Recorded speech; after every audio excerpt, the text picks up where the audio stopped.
Qatar से रिहा होने के बाद 8 में से 7 पूर्व भारतीय नौसैनिकों की आज सुबह वतन वापसी हो गई है। तो कतर की सरकार ने 8 पूर्व भारतीय नौसैनिकों को रिहा कर दिया है। ये सभी कतर में जासूसी के आरोप में उम्र कैद की सजा काट रहे थे।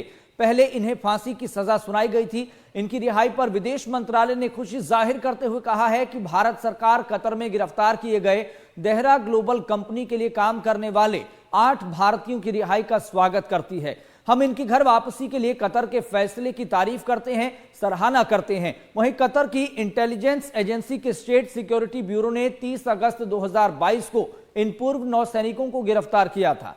तो दिल्ली एयरपोर्ट पर लौटने के बाद कुछ पूर्व नौसैनिकों ने मीडिया से बातचीत की। एक पूर्व नौसैनिक ने कहा कि पीएम नरेंद्र मोदी के हस्तक्षेप के बिना हमारे लिए भारत लौटना संभव नहीं होता।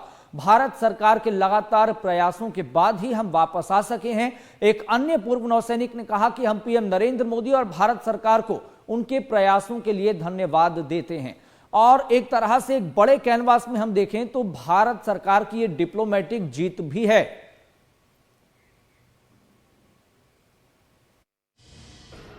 We have waited almost 18 months to be back in India. We're extremely grateful to the Honorable Prime Minister, Shri Narendra Modi ji. It certainly wouldn't have been possible without his personal intervention and that equation with the Emir of Qatar. I think we're grateful to the Government of India, the bottom of our heart, for the every effort that has been made. And this day wouldn't have been possible without it.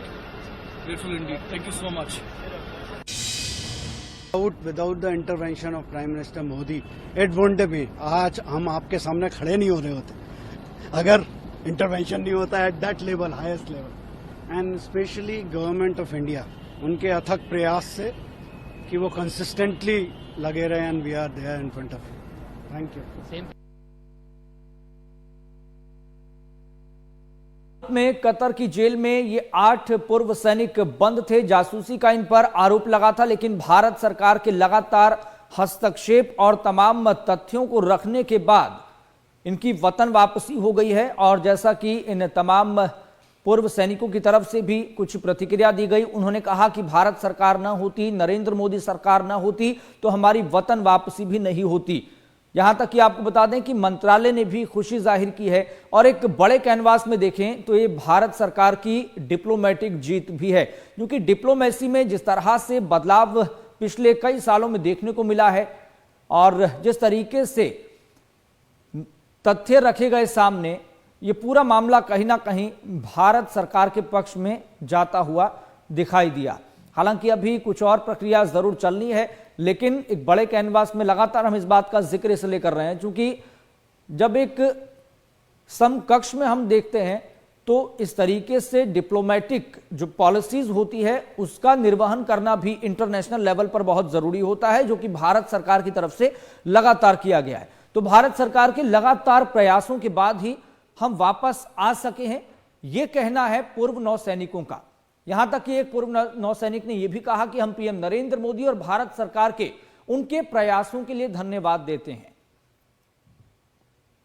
तो रिहा हुए 8 पूर्व नौसैनिकों में से 7 भारत लौटे हैं। तस्वीरें भी लगातार हम आपको दिखा रहे हैं। भारत की डिप्लोमेटिक ये जीत है। फिलहाल आपको बता दें, सीधा लिए चलते हैं आपको न्यूज रूम, जहां पर मेरी सहयोगी रेणु कैलाश मेरे साथ जुड़ चुकी हैं।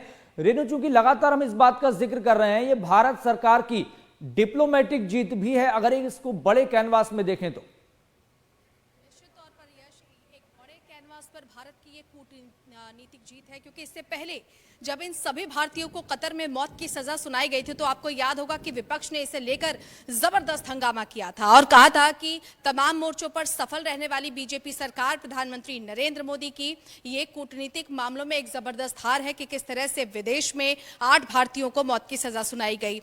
लेकिन बावजूद इसके सरकार ने लगातार भरोसा दिया और ये विपक्ष को भी आश्वासन दिया कि भारत कूटनीतिक मामले को बहुत बेहतर तरीके से हैंडल करेगा। पर्दे के पीछे लगातार यश ये बातचीत चलती रही।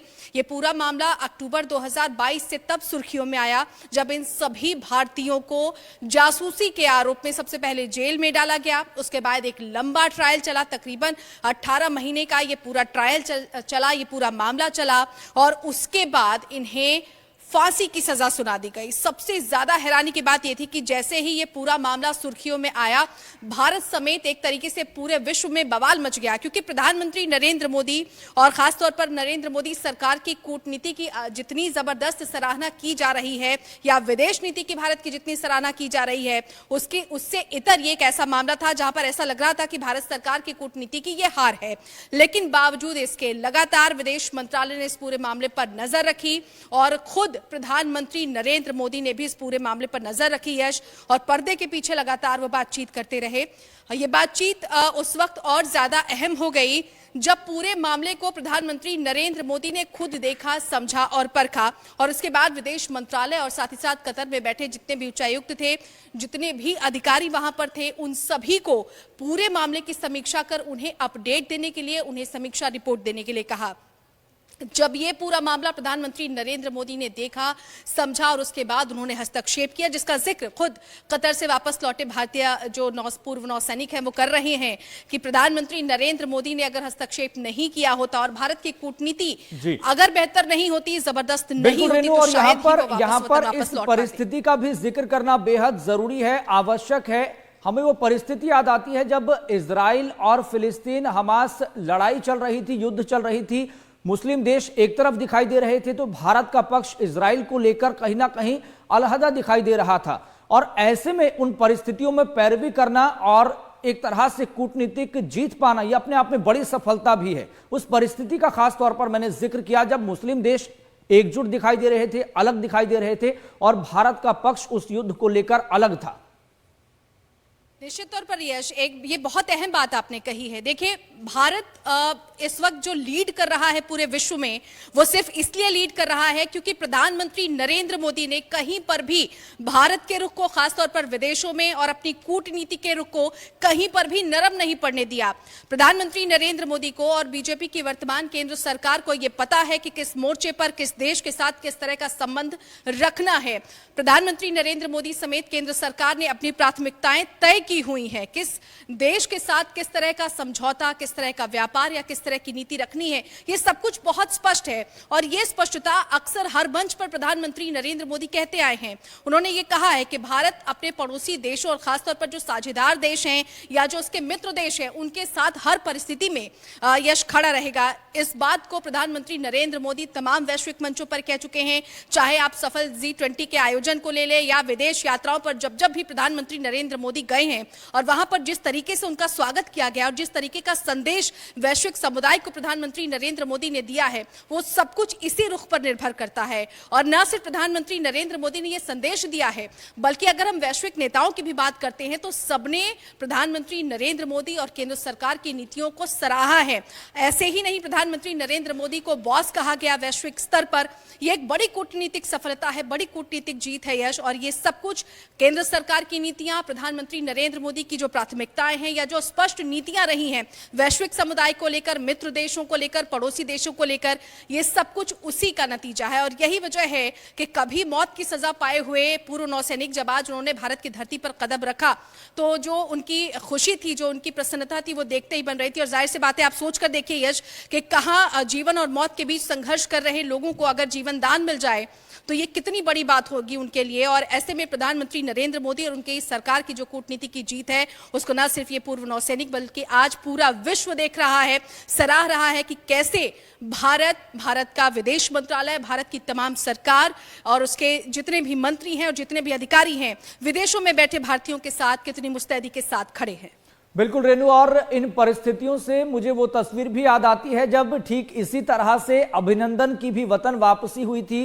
अभिनंदन जो कि लगातार किस तरीके से पाकिस्तान के तमाम उन वायुसेनाओं पर और किस तरीके से उन टैकल करते हुए दिखाई दिए थे। जब अभिनंदन की वापसी हुई थी तब भी इसी तरह की खुशी थी, और जब ये 7 पूर्व नौसैनिक वापस लौटे हैं तब भी इसी तरह की खुशी दिखाई दे रही है। रेणु, मैं आपके पास लौटूंगा। संवाददाता नितिन धीमान भी हमारे साथ लगातार जुड़े हुए हैं।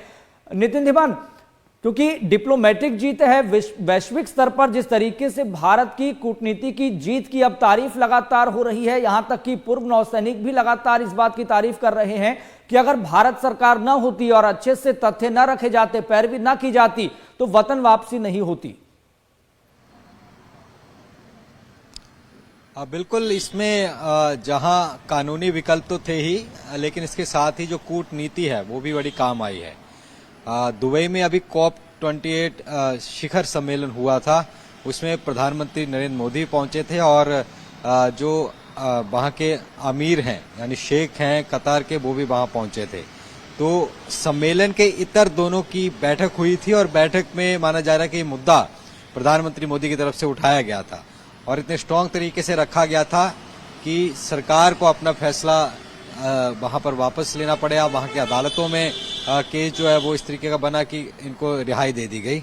तो कहीं ना कहीं एक बड़ी जीत है, क्योंकि जिस तरीके से जब ये पूरा दाहरा ग्लोबल जो कंपनी है, इसके ऊपर जब सबमरीन बनाने को की जासूसी का आरोप लगा, उसके बाद जो सीईओ था कंपनी का, उसको तो 2 महीने बाद जमानत दे दी गई थी, लेकिन जो भारतीय पूर्व नौसैनिक थे इनको किसी को जमानत नहीं दी गई थी।